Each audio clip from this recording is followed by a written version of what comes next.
ওই জন্য আমি একটা জলসাই বলেছি, মোদিজি হচ্ছে আল্লাহর রহমত মুসলমানদের জন্য। বাস্তব কথা বলছি, আপনার গায়ে লাগবে, আপনার ব্রেনে আঘাত লাগবে, কিন্তু একদম দামি কথা। মুসলমানদের জন্য আল্লাহর রহমত আবার যেন গদিতে আসে আর আপনাদের উপরে বুলডোজার চালায়। এটা কোরআনের কথা। মুসলমান যখন দিন থেকে, আল্লাহর রাস্তা থেকে, রসুলের আখলাক থেকে সরে যাবে, আমি অত্যাচারী বাদশা পাঠিয়ে বদলালু। আপনার মুখ দিয়ে সুবহানাল্লাহ বেরুচ্ছে না। ওই জন্য আমি একটা জলসাই বলেছি, ভারতে যদি 30 কোটি মুসলমান থাকে, 10 কোটি মুসলমান বেঈমান কাফের হয়ে আছে, তারা মুসলমানই নয়। যদি সমীক্ষা করা হয়, বাস্তব কথা বলছি। আপনারা কি মনে করেছেন আপনি মুসলিম ঘরে জন্ম নিয়েছেন, আপনি গরুর মাংস খান, আপনি মুসলমান? ভুল। মুসলমান ঘরে জন্ম নিয়ে কাফের হয়, হয় না? হয় না? প্রমাণ নিবেন? তসলিমা নাসরিন কাদের ঘরের মেয়ে? মুসলিমদের ঘরের মেয়ে, কিন্তু কাফের, মুশরিক, বেঈমান। জাস্টিস ইনায়েতুল্লাহ মুসলমান ঘরে জন্ম দিয়েছে, কাফের, নাস্তিক। আপনার কলকাতায় বাস করছে নাজিয়া ইলাই খান, হারামের আওলাদ, মুসলিমদের ঘরে জন্ম নিয়েছে, বা মুসলমান বলছে, তা জন্ম দিয়েছে তাকে, কিন্তু কাফের, তাকে মুসলমানই বলা যাবে না। রুবিকা লিয়াকাত একজন চ্যানেলের অ্যাঙ্কার, রিপোর্টার, সে নিজেকে মুসলমান বলছে, তাকে মুসলমান বললেও গুনাহ হবে, অথচ নাম রেখেছে মুসলিম। আব্দুর রহমান নাম রাখলে কখনো জান্নাতি হয়? আব্দুস সাত্তার নাম রাখলে কখনো জান্নাতি হয়? আপনারা ভেবেছেন গরুর মাংস খাই, মুসলিম ঘরে জন্ম নিয়েছি মানে আমার জান্নাত রেডি, আমি জান্নাত পাবো, কিন্তু নামাজ পড়বো না, রোজা রাখবো না, মদ খাবো, গাঁজা খাবো, যত রকমের পাপ আছে করবো, আল্লাহ আল্লাহ রসুলের নাম নেব না। ওই জন্যে তো আমাদের সমাজে যদি সমীক্ষা করা হয়, আপনার এই পুরো থানায় যদি সমীক্ষা করি, 100 জনের মধ্যে 80টা বেনামাজি আছে। ঠিক বললাম না ভুল বললাম? কথা বলেন। 80টা বেনামাজি। আর রসুলের হাদিস, যার নামাজ নেই তার মধ্যে ইসলাম নেই। আপনি যতই বলেন, আমি চ্যালেঞ্জ ছুড়ে বললাম, তোমার মধ্যে ইসলামই নাই। শুধু এটা নয়, তুমি যদি বলো আমি নামাজই পড়ব না কিন্তু আমি জান্নাতে যাব, তুমি বিনা নামাজে জান্নাতে যেতে পারবে কি না পারবে, এটা আমরা মৌলবীরা বলবো না, কোরআন বলবে। কোরআনে আছে দুটো দল, একটা জান্নাতে যাবে আর একটা জাহান্নামে। এই জাহান্নামী দলকে জান্নাতি দলেরা তারা দাঁড় করাবে কি বলে? ফি জান্নাতি ইয়াতাসাআলুনা আনিল মুজরিমিনা মা সালাকাকুম ফি সাকার। এই জাহান্নামী ভাইয়েরা দাঁড়াও দাঁড়াও, তোমরা বলতে আমরা পাড়ার ভালো লোক, তোমরা আজকে জাহান্নামে যাচ্ছ। তাদের 1 নম্বর উত্তর হবে ক্বালু লাম নাকু মিনাল মুসাল্লিন, আমরা মুসল্লিদের মধ্যে ছিলাম না, আল্লাহ তাই আমাদেরকে জাহান্নামে পাঠিয়েছে। আর আপনি বলছেন আমি বেনামাজি জান্নাতে যাব, আপনি বলছেন জীবনে নামাজ পড়বো না জান্নাত পাবো। আর যদি মনে করেন জলসা দেবো, মিলাদ পড়াবো হুজুর দিকে দিয়ে, ইসালে সাহাবের মিলাদ পড়িয়ে জান্নাতে যাব, তোর হুজুরও মার খাবে, তুও খাবি। এটা লিখে নিয়ে যাও যে হুজুর তোমাকে বেনামাজি হওয়ার পরে তোমাকে জান্নাতে ভরতে যাবে, সে হুজুর আগে মার খাবে, সে যত বড়ই হুজুর হোক।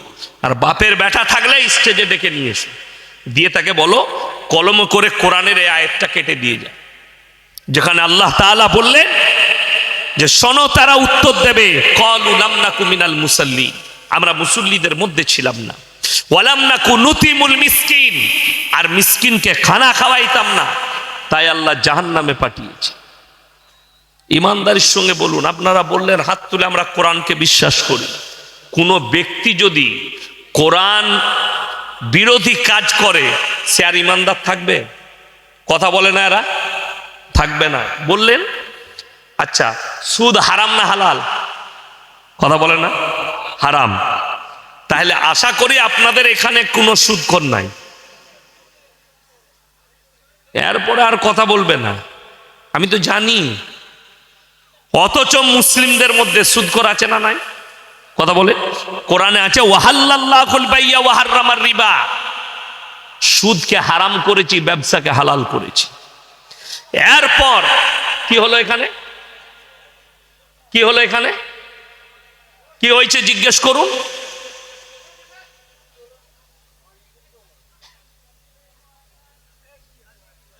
জলসা কিসের জন্য করেছেন আপনারা? কমিটি ছেলেরা কই?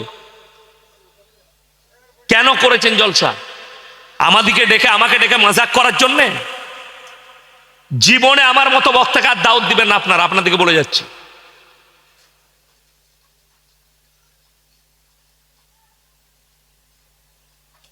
মজাক বানানোর জন্য করেছেন?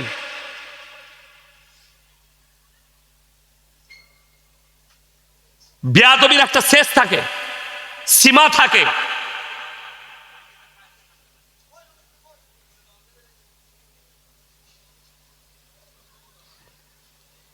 একটা মাজমা করছে, এত বেয়াদব আমি কোথাও দেখিনি।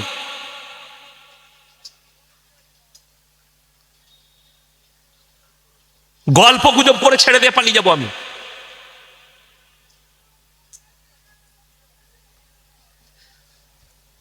আমার মাথায় ঢুকে গেল এই স্বরূপনগরে আর জীবনে দাও তুলবো না। আজ কি শেষ তোমাদের জলসা?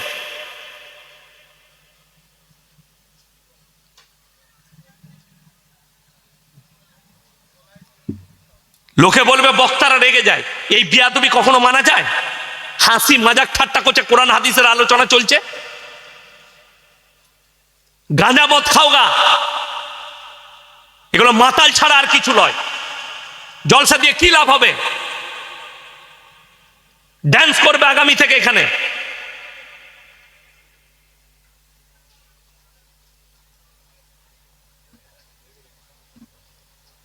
বিয়াদবির একটা সীমা থাকা চাই। ইয়ার কি মারা পেয়েছে, অন্য বক্তাকে ডেকে সব মজাক করবে। আমি গল্প গুজব করা বক্তা নয়, আর সময় নষ্ট করা যে দরুদ পড়ে পড়ে রাত কাটাবো আর গজল পড়ে রাত কাটাবো। আমি গজল পড়িও না।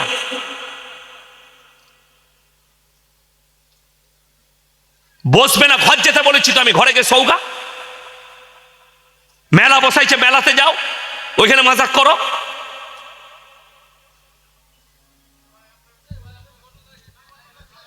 ভাই দরুদ শরীফ পড়ুন। আল্লাহুম্মা সাল্লি আলা মুহাম্মাদিন ওয়া আলা আলি মুহাম্মাদ কামা সাল্লাইতা আলা ইব্রাহিম ওয়া আলা আলি ইব্রাহিম ইন্নাকা হামিদুম মাজিদ।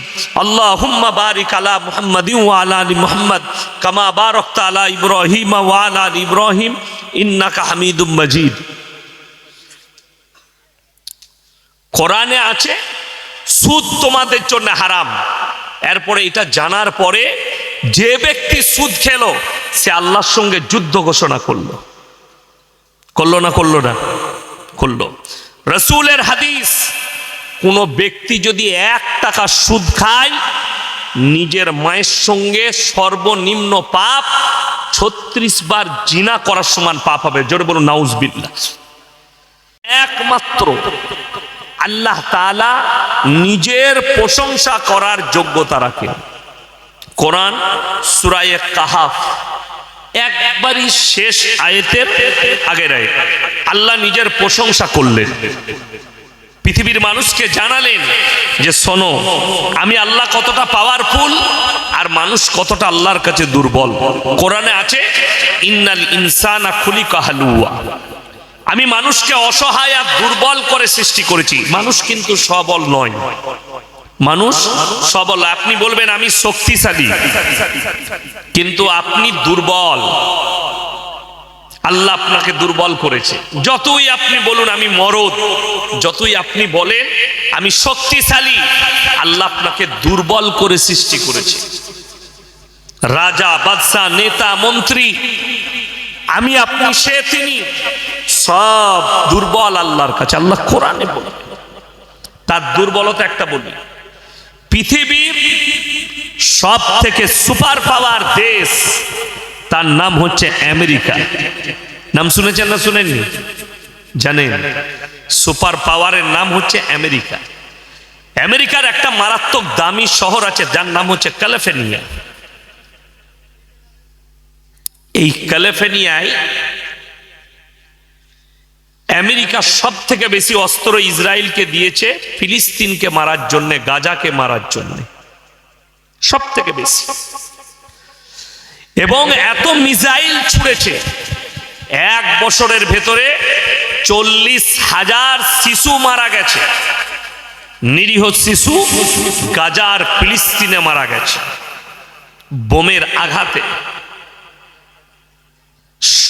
পরিবার মারা গেছে, কেউ বেঁচে নেই, বাচ্চা ছেলে বেঁচে আছে, বসে বসে খালি কাঁদছে, মা বাপ কেউ নেই, তাকে দেখার কেউ নেই, বোমের আঘাত লেগেছে, সব মারা গেছে, মা একা বেঁচে আছে, মায়ের চোখ দিয়ে খালি অশ্রু পড়েছে, পানি, গোটা পৃথিবী নীরব। কিন্তু আল্লাহর কাছে পৃথিবী কেমন দুর্বল বলে দিই। সুপার পাওয়ার আমেরিকা, যার কাছে 4,428টার মতো পরমাণু বোমা আছে, পৃথিবীর সব থেকে খুনখার মিলিটারি আছে, সেনাবাহিনী আছে, যুদ্ধ বিমান আছে, আধুনিক অস্ত্রই ভরা আছে গোটা আমেরিকা। সুপার পাওয়ারকে আল্লাহ ঘুটনায় নিয়ে এসেছে, হুঁটো গেড়ে দিয়েছে আল্লাহর পাওয়ারের কাছে। ক্যালিফোর্নিয়ায় কুদরতি বালা এসছে, জঙ্গলে আগুন লেগেছে, 40,000 একর এরিয়া ধ্বংস করে দিয়েছে, এখনো আগুন লিবিয়ে ক্লিয়ার করতে পারেনি। কয়েকশো যুদ্ধ বিমান, হেলিকপ্টার, এয়ারক্রাফট সব সমুদ্র থেকে পানি তুলছে আর পানি ছুটছে আসমান থেকে, আগুন লিবাতে পারেনি। পৃথিবীর দামি দামি হলিউডের স্টার, যাদের বাড়িগুলো দাঁড়িয়ে পুড়িয়ে ছাই হয়ে গেল, কোটি কোটি টাকার, বলছে এত টাকা লস হয়েছে, এতগুলো প্রাণ চলে গেছে আমেরিকার ওই ক্যালিফোর্নিয়ায়, যে পৃথিবীর কয়েকটা দেশের জিডিপির থেকেও বেশি টাকা লস হয়েছে। ঘর বাড়ি রাখ হয়ে গেছে, দামি দামি বাড়ি, আম্বানির মতো দামি দামি বাড়ি রাখ হয়ে ঝুঁকে পড়ে গেছে, মাথা টেকে দিয়েছে কুদরতের কাছে। নাম্বার 1। নাম্বার 2, আল্লাহ তাআলা যদি দেয়, বরফেরও ঝড় দিতে পারে, পারে না? পারে না। আমেরিকায় বরফের ঝড় এসছে এক এরিয়ায়, সমস্ত গাড়ি, ঘর বাড়ি, রোড বরফের ঝোঁকায় ঢেকে গেছে, কয়েক ফুট বরফ ঢেকে গেছে। নাম্বার 3, যে সৌদি আরব, মক্কা মদিনায়, আরবে আল্লাহ এত বড় বৃষ্টির একটা ঝোঁকা দিয়েছে, বন্যায় প্লাবিত হয়ে গেছে গোটা আরব, মক্কা মদিনা, কয়েকটা শহর ধসে গেছে। আল্লাহ তাআলা বললেন, আমার বালার কাছে সব থেকে পৃথিবীর শক্তিশালী আমি আল্লাহ, আমি পাওয়ারফুল। এটা জানতে গেলে কোরআনের জ্ঞান অর্জন করতে হবে আপনাকে। এরা তো অনেক দূরের কথা, যারা কাবা ঘর ধ্বংস করতে এসেছিল কি নিয়ে? হস্তি বাহিনী নিয়ে। আলাম তারা কাইফা ফাআলা রাব্বুকা বিআসহাবিল ফিল আলাম ইয়াজআল কাইদাহুম ফি তাদলিল ওয়া আরসালা আলাইহিম তায়রান আবাবিল। হে আমার নবী, আপনি কি দেখেননি যারা হস্তি বাহিনী নিয়ে, আব্রাহা বাদশা, সে বললে কাবা ঘরকে গুড়িয়ে দেওয়া হবে, আমার হস্তি বাহিনীর দ্বারা কাবা ঘর ধূলিসাৎ করে দেব। আমি আল্লাহ রাব্বুল আলামিন তাদের উপরে মিসাইল মারিনি, তাদের উপরে গোলা বারুদ ফেলিনি, আমি খালি একটা পাখি পাঠিয়েছি আবাবিল, আর তাদেরকে হুকুম দিয়েছি মুখে করে পাথর তুলো আর আসমান থেকে তাদের উপরে নিক্ষেপ করো। সেই পাখিরা আসমান থেকে ঠোঁটে করে ছোট ছোট পাথর নিক্ষেপ করেছে। তার রেঞ্জটা আল্লাহ এত পাওয়ারফুল করেছিল, সেই পাখির ঠোঁটের পাথরটা খালি মুখে করে ছেড়েছে, রেঞ্জটা তৈরি করেছেন আমার আল্লাহ। হাতির পিঠে লেগে পেট দিয়ে বেরিয়ে গেছে। একটা হাতিকে মারতে গেলে বাজাপ্তা পুলিশ দিকে যারা জঙ্গল মহলে ফরেস্টে চাকরি করে তাদেরকে ট্রেনিং দেওয়া হয় কোন জন্তুর কোন জায়গায় মারলে তবে জন্তুটা মারা যাবে। হাতি সব জায়গায় শরীরে গুলি খাবে না, গুলি ছিটিয়ে বেরিয়ে যাবে। কোন জায়গায় মারলে হাতিটা মারা যাবে এটা ট্রেনিং দেওয়া হয়।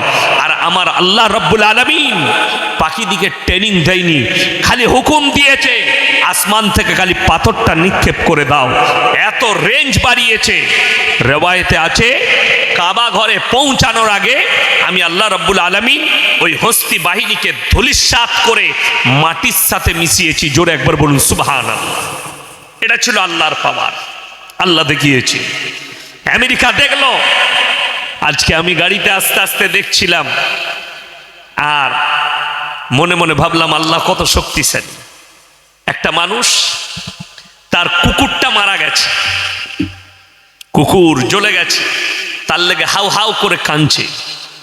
তুমি একটা কুকুরের লেগে কাঁদছো, ভেবে দেখো ফিলিস্তিনের যে শিশুটার মা বাপ মারা গেছে, 5 বছরের শিশু, তার কেউ নেই, তার চোখের পানিটা মনে পড়ে না তোমাদের? যে আমেরিকা অস্ত্র দিয়েছে, ভেবে দেখুন আল্লাহ কত বড় কুদরতওয়ালা। একজনের বিড়াল আগুনে জ্বলছে বিল্ডিং, সে তার বিড়ালটাকে বাঁচাবার জন্য ছুটছে। তাহলে ভেবে দেখুন যে মায়ের কোল খালি হয়েছে, চোখের সামনে ফিলিস্তিন গাজায় যে শিশুগুলো মারা গেছে মায়ের কোল থেকে, তাদের চোখের পানিটা কি? যে মা বোমের তারা বাচ্চার পা দুটো চলে গেছে, কোলে করে নিয়ে পাহীন বাচ্চাকে নিয়ে ছুটছে হসপিটালের দিকে, সেই মায়ের চোখের পানিটা একবার মনে করো। এই তো আল্লাহর কুদরতি বালা শুরু হয়েছে, এখন অনেক বাকি আছে। আর আপনি 24 পরগনায় বাস করেন, আপনি কি মনে করছেন আপনি বেঈমানি করবেন, আপনি কুফরি করবেন, আপনি বদ্দিন থাকবেন আর আপনার কাছে আল্লাহর আযাব পৌঁছাবে না? আল্লাহ যদি ইচ্ছা করে সমুদ্রের ঢেউটা আপনার স্বরূপনগরে মেরে ঢুকিয়ে নিতে পারে, টেনে ঢুকিয়ে দেবে। আল্লাহ তার কুদরতি বালা দেখিয়েছেন। তাকিয়ে দেখো 40,000 একর এলাকা এখনো পর্যন্ত আগুন লিবিয়ে উদ্ধার করতে পারেনি। আমেরিকার এত সেনা, এত বাহিনী, এত হেলিকপ্টার, এত প্রযুক্তি তাদের হাতে, আল্লাহর কুদরতি বালার কাছে ফেলুয়া। এইখানে পৃথিবীর মানুষকে মাথা নত করা দরকার। আল্লাহ ফেরাউনের মতো হারামখোর বাদশাকে আল্লাহ সিজদায় ফেলিয়েছে। তোমরা তো অনেক চানাপুটি, তোমরা কি করবে? ওই জন্য সবাই আল্লাহকে মনে রাখবেন। জোরে বলুন ইনশাআল্লাহ। আল্লাহ কেমন শক্তিশালী, আল্লাহ কেমন পাওয়ারফুল। আল্লাহ কোরআনে বললেন আমার প্রশংসা আমি নিজে করছি, তোমরা শোনো। হে নবী, পৃথিবীর মানুষকে বলে দাও আমি আল্লাহ নিজে আমার প্রশংসা করছি। কুল্লাউ কানাল বাহরু মিদাদাল লিকালিমাতি রাব্বি লানাফিদাল বাহরু ক্বাবলা আন তানফাদা কালিমাতু রাব্বি ওয়ালাউ জিনা বিমিথলিহি মাদাদা। হে আমার নবী, পৃথিবীর মানুষকে বলো গোটা পৃথিবীর যতগুলো সমুদ্র আছে, যত পানি আছে, সব যদি আমি আল্লাহ কালি করে দিই, আর পৃথিবীর মানুষ এই 700 কোটি মানুষ আল্লাহর প্রশংসা লিখতে যদি শুরু করে, সব পানি শেষ হবে, আবার আমি অতটাই দেব, ওটাও শেষ হবে। কিয়ামত পর্যন্ত পৃথিবীর মানুষের ক্ষমতা নেই তারা আল্লাহর প্রশংসা লেখে শেষ করে দিই। জোরে একবার বলুন সুবহানাল্লাহ। সুবহান আল্লাহ বলতে লজ্জা লাগছে, শরম লাগছে?